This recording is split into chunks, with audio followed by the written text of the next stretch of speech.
کہ ڈاکٹر اسرار احمد اب دنیا میں نہیں رہے، جب یہ خبر آپ کو ملی آپ کہاں تھے؟ آپ کا ایک دم سے کیا ریئیکشن آیا؟ یہ خبر میں نے دیکھا آپ کی آنکھیں یہ سب ہو رہا ہے جیسے آپ کی آنکھوں میں نمی، وہ ظاہر ہے وہ سارے مراحل یاد آنے ہو جاتے ہیں۔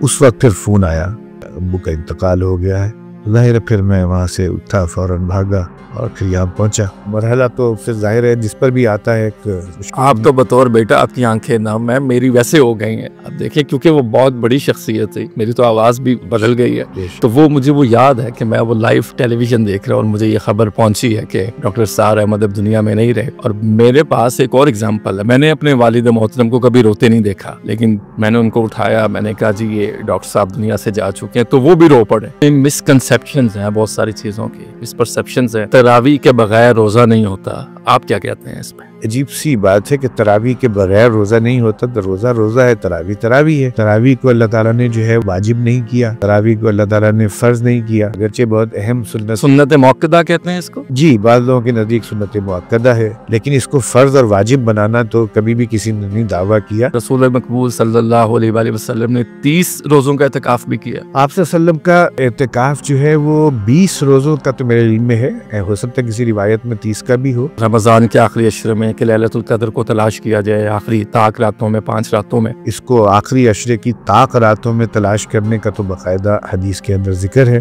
تحروا لیلۃ القدر، یہ الفاظ جو ہیں اس طریقے سے اس میں آتے ہیں، تو اس میں بالکل آخری عشرے کی طاق راتوں میں تلاش کرنے کی بات ہے۔ سب بانی پی ٹی آئی بھی یہ کہتے رہے ہیں کہ میری والدہ ڈاکٹر اسرار احمد کے بیانات سنتی رہی ہیں اور انہوں نے ان سے دین سیکھا۔ یہ بات بھی انہوں نے، بلکہ ڈاکٹر صاحب کے ساتھ 2 مرتبہ ملاقات ان کی ہوئی تھی، ارلی 90s کی بات ہے، تو اس موقع پر جو ہے انہوں نے اس بات کا اظہار کیا تھا۔ بالکل مسلمان ہونے کا مطلب یہ ہے کہ اس کے اوپر ذمہ داریوں کا ایک بہت بڑا بوجھ آ گیا، اس لیے وہ چمی گویم مسلمانم بلرزم کہ دانم مشکلات لا الارا، اس شعر کو وہ بہت زیادہ کوٹ کیا کرتے تھے کہ جب میں کہتا ہوں کہ میں مسلمان ہوں تو مجھ پر لرزہ طاری ہو جاتا۔ خواہ وہ لڑکی ہے یا لڑکا، ان کے موبائل میں ڈاکٹر اسرار احمد کا کوئی نہ کوئی کلپ ضرور دیکھا ہے یا سنا ہے۔ ڈاکٹر اسرار احمد کون تھے؟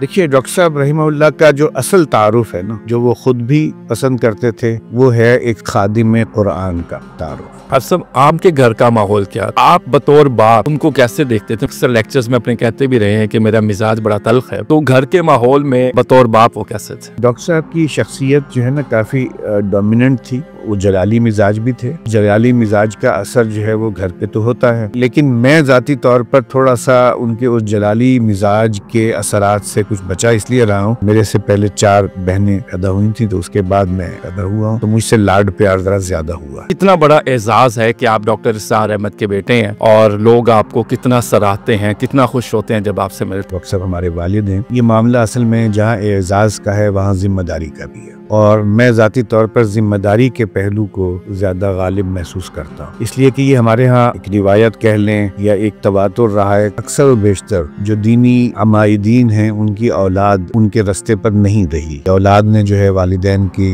لیگسی کو آگے بڑھایا، علمی کام آگے بڑھایا۔ حافظ صاحب، ایک عالم دین کی زندگی دوسرے ایک عام آدمی کی زندگی سے کس حد تک مختلف ہوتی ہے؟ انسان کا جو شعور ہے اور اس کا علم ہے یہ متعین کرتا ہے اس کی زندگی کی ترجیحات کو۔ پریفرنسز ہے نا، اصل معاملہ ہے ہی پریفرنسز کا، ترجیحات کا۔ جو خاتم النبیین ہے، خاتم المرسلین، اس کا امتی ہونے کے اعتبار سے اس پر کیا ذمہ داریاں آئیں۔ اور پھر جب عالم ہوتا ہے تو عالم کو تو رسول اللہ صلی اللہ علیہ وسلم نے خود یہ کہا ہے کہ وہ ورثۃ الانبیاء ہیں، علماء جو ہیں ان العلماء ورثۃ الانبیاء، تو نبی کا وارث ہونے کے اعتبار سے انہیں زیادہ اپنا ذمہ داریوں کو ادا کرنا پڑتا ہے۔ بڑا مشکل نہیں ہو دین کے لحاظ سے زندگی کو گزارنا؟ مشکل تو نہیں ہے، اپنی ترجیحات کو اپنے لیے پیمانہ بنانا یہ اہم بات ہے۔